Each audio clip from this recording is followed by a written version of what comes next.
Hello साथियों, कैसे हैं? उम्मीद कर रहा हूँ अच्छे होंगे, बिंदास होंगे। आज के हम लोग क्लास में वैदिक सभ्यता को देखेंगे, जो आपका यूपी एसएससी पीएटी 2000 परीक्षा के लिए मोस्ट इम्पोर्टेंट होने वाला है। तो क्लास को अंत तक जरूर देखिएगा। अगर आपको कोई भी क्लास में समस्याएं आ रही हो तो आप हमारे टेलीग्राम से चैनल से जुड़ सकते हैं। तो आए बिना हम लोग समय गवाएं, आज के इस क्लास को हम लोग शुरू करते हैं। वैदिक सभ्यता की अगर हम लोग काल को देखें, यानी इसका समय को देखें, तो समय इसका माना जाता है कब? 1500 से लेकर 600 ईसा पूर्व के बीच में वैदिक सभ्यता मानी जाती है। उसके बाद ऋग वैदिक काल, जो 1500 से लेकर 1000 ईसा पूर्व के बीच मानी जाती है। उसके बाद आता है उत्तर वैदिक काल। उत्तर वैदिक काल जो 1000 से लेकर 600 ईसा पूर्व तक माने जाते, यानी वैदिक सभ्यता को दो भागों में बांटा गया। एक ऋग वैदिक काल बता गया और एक आया आपका उत्तर वैदिक काल। ऋग वैदिक काल का जो कालकाल था वो 1500 ईसा पूर्व से लेकर 1000 ईसा पूर्व तक है, और उत्तर वैदिक काल का 1000 से लेकर 600 ईसा पूर्व तक है। आइए वैदिक सभ्यता के निर्माण को देखते हैं कि इसका निर्माण या निर्माणता कैसे थे। तो कहा जाता है कि इसका निर्माण जो है आर्यों ने किया, और इसका जो शाब्दिक अर्थ होता है आर्य का, वो होता है श्रेष्ठ या कुलीन। ओके, आर्य का शाब्दिक अर्थ क्या है? श्रेष्ठ या कुलीन। उसके बाद इसका आधार क्या था? तो वैदिक सभ्यता का आधार क्या माना गया? वेद को। और वेद का अर्थ होता है क्या? ज्ञान। वेद का अर्थ क्या होता है? ज्ञान। और वैदिक सभ्यता का स्वरूप कैसा था? तो वैदिक सभ्यता कैसी थी? तो यह एक ग्रामीण सभ्यता थी। उसके बाद इसका वैदिक सभ्यता का प्रारंभ यानी इसका विस्तार कहां से हुआ? तो आइए देखिए, सप्त सिंधु क्षेत्र, यानी जो हमारा पंजाब का क्षेत्र है, हरियाणा का जो क्षेत्र है, और पश्चिमी जो हमारा उत्तर प्रदेश है, और सिंधु और सरस्वती नदियों के किनारे इस वैदिक सभ्यता का क्या हुई? विकास हुआ। बाद में ये गंगा यमुना दोआब क्षेत्र में आर्यवर्तों का विस्तार होता चला गया। उसके बाद आगे देखेंगे, वैदिक सभ्यता का 4 वेद थे, यानी वैदिक सभ्यता में 4 वेद हैं। कौन कौन से हैं? ऋग्वेद है, सामवेद है, यजुर्वेद है और अथर्ववेद है। ऋग्वेद, सामवेद, यजुर्वेद और अथर्ववेद। देखिए ऋग्वेद में ओके क्या किया जाता है? सूक्तियों का एक संग्रह है। ऋग्वेद में क्या है? सूक्तियों का संग्रह है, यानी एक पूरा ऋग्वेद में सूक्तियों का एक समूह है। सामवेद में ओके क्या होता है? संगीत से संबंधित है, यानी यह सामवेद कैसा है? संगीत से संबंधित है। और यजुर्वेद कैसा है? यज्ञ के जितने भी विधि होते हैं वो यजुर्वेद से लिए गए। उसके बाद अथर्ववेद। अथर्ववेद क्या होता है? कि जितने भी हमारे चिकित्सा हो गए, ओके, मंत्र होंगे, यानी तंत्र मंत्र हो गया या ज्ञान से संबंधित, वो कहां पर है? अथर्ववेद से संबंधित है। ओके, यानी जो हमारा वैदिक सभ्यता बनी वो आर्यों का मूल निवास कहाँ कहाँ था? तो अलग अलग विद्वानों ने अपना अलग अलग मत दिया है। तो आपके परीक्षा में यहाँ पूछ सकता है कि ये वैज्ञानिक या ये विद्वान कौन सा मत दिए थे, ओके, या उनका मूल्य निवास क्या था। तो आइए देखिए, जैसे मैक्सवेल ने बोला क्या? जो हमारे मैक्सवेल थे, मैक्सवेल साहब ने बोला क्या कि यह मध्य एशिया से आए थे। कौन? जो आर्य थे वो कहां से आए थे? वो मध्य एशिया से आए थे। और इसी को माना जाता है क्या कि यही स्वधारित मध्य है, यानी जो आर्य आए थे वो मध्य एशिया से आए थे। यह इसका विशिष्ट सर्वधारित मान्य माना जाता है। उसके बाद बाल गंगाधर तिलक मानते हैं क्या कि यह उत्तरीय ध्रुव जो हमारा अंटार्कटिका प्रदेश है उत्तर के साइड से, यह वहां से आए थे। कौन? आर्य। लेकिन ये अपनी पुस्तक में, यानी बाल गंगाधर तिलक ने अपनी पुस्तक में the Arctic home in the Veda में यह उल्लेख किया है। कौन? बाल गंगाधर। स्वामी दयानंद सरस्वती कहते हैं कि यह तिब्बत से आए थे, यानी यह अपनी यह पुस्तक जो था सतात प्रकाश में यह उल्लेख किए हैं स्वामी दयानंद सरस्वती ने। उसके बाद चंद्रदास, यानी डॉक्टर अविनाश चंद्र दास ने ये बोले क्या कि यह सप्त सिंधु प्रदेश से आए थे। यह इनकी कोई विशेष टिप्पणी नहीं है। ओके, ये तो आर्यों का क्या था? ये एक मूल निवास था और अलग अलग विद्वानों ने अपना ये मत दिए। ओके, आगे देखते हैं। मतलब वैदिक सभ्यता में कुछ शब्दवालियां हैं जो आपके इस परीक्षा में क्वेश्चन यहां से बनेंगे ही बनेंगे। ओके, जैसे गाय जो है जिसको हम लोग बोले गया है क्या, अघन्य। अघन्य का मतलब होता है वध न करने योग्य, गाय को बोला गया। उसके बाद बोला गया है दुहिता। दुहिता बोला गया है पुत्री को। ओके, उसके बाद बोला गया है उर्वा, जूते हुए खेत को उर्वर बोला गया। उसके बाद लाडली बोला गया है किसको, हल को। उसके बाद वृष, वृष ये बोला गया है किसको, बैल को। उसके बाद यौ बोला गया है किसको, जौ को। और गोधूम बोला गया है किसको, गेहूं को। तो ये वैदिक जो सभ्यता है, यहां से क्वेश्चन आपके परीक्षा में पूछा ही पूछा जाता है कि अग्न्य किसको बोला गया है, ओके, गोधूम किसको बोला गया है। तो ये आप याद कर लीजिएगा, पढ़ लीजिएगा। ओके, आगे देखते हैं। आगे देखिए, उसके बाद क्या है, हिरण या स्वर्ण या सोना, इसको बोला गया है क्या, सोना। उसके बाद करीस, करीस को बोला गया है गोबर की खाद।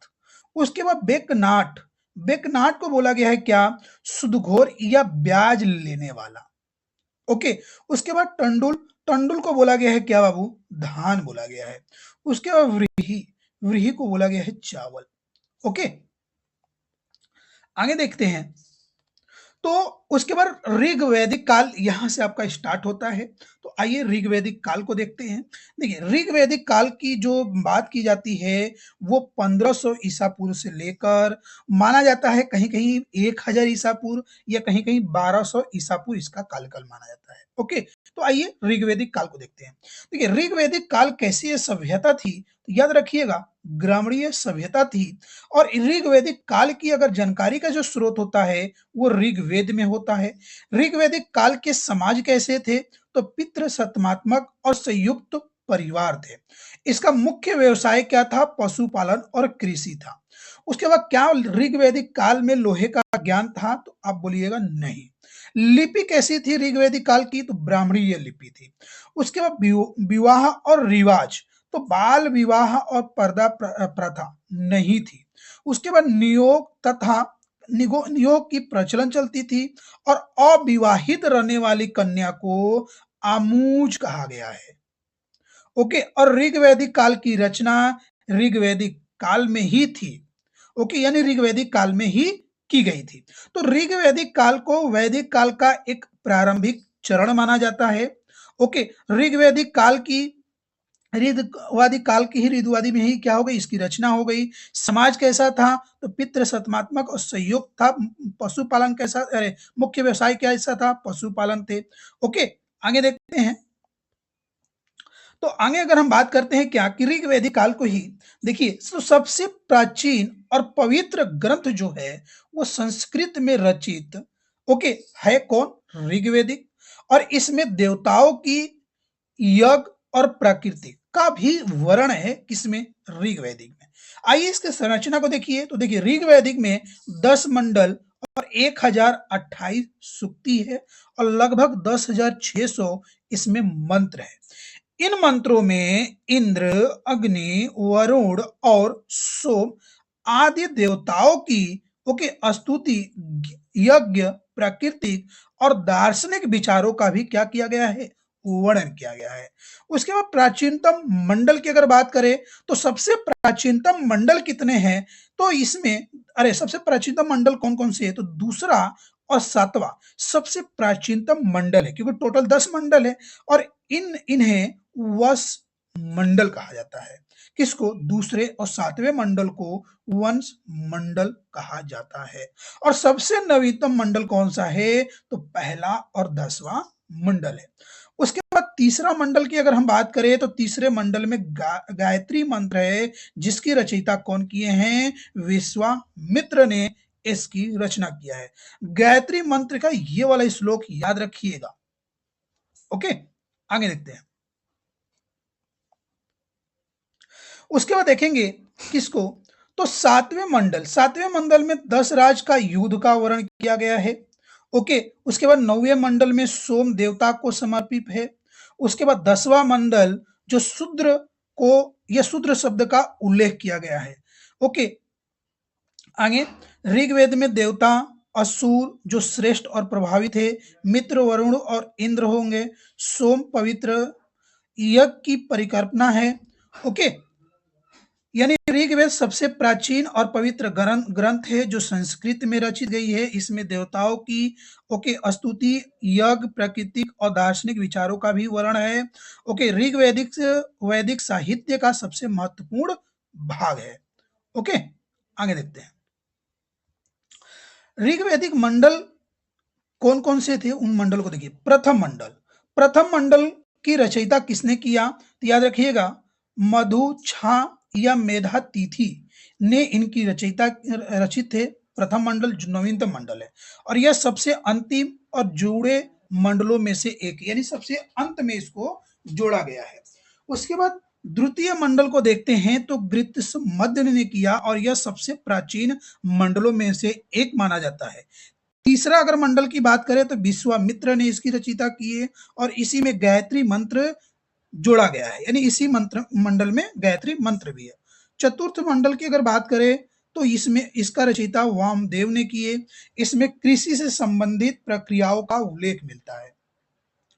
पंचम मंडल में अत्र ने इनकी रचना किया है। आगे छठवां मंडल भरद्वाज ने किया था। सातवां मंडल वशिष्ठ ने किया और यही सातवां मंडल जो 10 राजाओं का युद्ध का वर्णन किया करता है जो परुषणी या रावी नदी के तट पर हुआ था। आठवां मंडल कड़ो ने किया। नौवां मंडल सोम देवता को समर्पित है, जो सोम। उसके बाद 10वां मंडल जो है विमद, इंद्र और सची ने इनकी रचयिता किए। पुरुष सूक्ति जिसमें पहली बार शूद्र शब्द का वर्ण और व्यवस्था का उल्लेख है।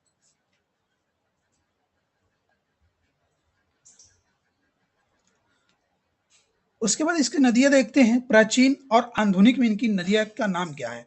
जैसे सिंधु को आज आधुनिक में हम लोग इसको इंडस बोलते हैं, जो सौधारित बाद इसका उल्लेख मिलता है। उसके बाद सरस्वती को आधुनिक में घग्गर बोला गया। परुषणी को रावी, विपसा को ब्यास और वितस्ता को झेलम और शतुर्धी को सतलज नदी बोली गई है। आस्किनी को चेनाब बोला गया।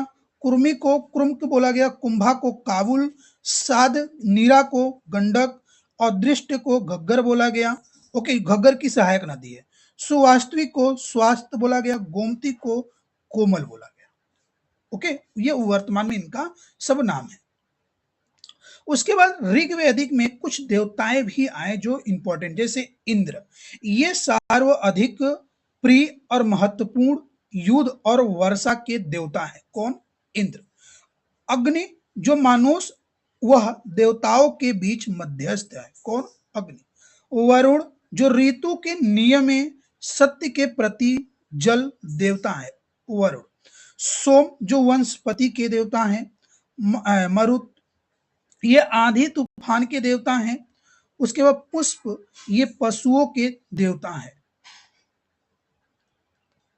उसके बाद अश्विनी जो चिकित्सा की विपत्ति हारने वाले हैं। दैव जो आकाश के देवता हैं। विष्णु संरक्षण और पालन करता है। रुद्र आसुरों की शक्तियों का दमन करने वाला। उषा ये प्रगति और उदयन के देवी हैं। बृहस्पति देवताओं के पुरोहित है। कौन? बृहस्पति। वेद, पुरोहित और संबंधित साहित्य। ऋग्वेद के जो पुरोहित होते हैं वो होते हैं। कार्य इनका होता है मंत्र पाठ करना और आहुति करना। ये ऐतरी और कौशतिक से लिया गया है। यजुर्वेद के पुरोहित जो होते हैं वो अध्वर्यी होते हैं। यह यज्ञ की प्रक्रिया और कर्म कांड के कार्य करते हैं। यह तैतृक और शतपथ ब्राह्मण से लिया गया है और कठोर उपनिषद का सबसे बड़ा है। उसके बाद सामवेद जो पुरोहित होते हैं वो उद्गाता होते हैं और इसका कार्य होता है गायन। उसके बाद अथर्ववेद का पुरोहित होते हैं ब्राह्मण। यह यज्ञ, निरीक्षण और तंत्र मंत्र होते हैं। और ब्राह्मण कौन सा है? तो गोपथ है। जो मुकट उपनिषद और मांडुको उपनिषद से लिया गया है और सबसे छोटा है। आगे अन्य इसके अन्य साहित्य बिंदुआ देखते हैं। जैसे पहला, ब्राह्मण ग्रंथ, वेदों की व्याख्या व कर्मकांड के नियम तथा अर्थ बताए गए हैं। यज्ञ की विधि, तंत्रों का अर्थ और उनके प्रयोग का भी विवरण मिलता है। ओके, किसमें? ब्राह्मण ग्रंथ में। आर्यन ग्रंथ में क्या होता है कि दार्शनिक या रहस्यवाद्य ग्रंथ है और यह ब्राह्मण और उपनिषद के बीच सेतु माने जाते हैं। दर्शन यानी उपनिषद, उपनिषद क्या है कि यह दर्शन का सार है, यानी आत्मा, ब्रह्मा और मोक्ष का केंद्र है।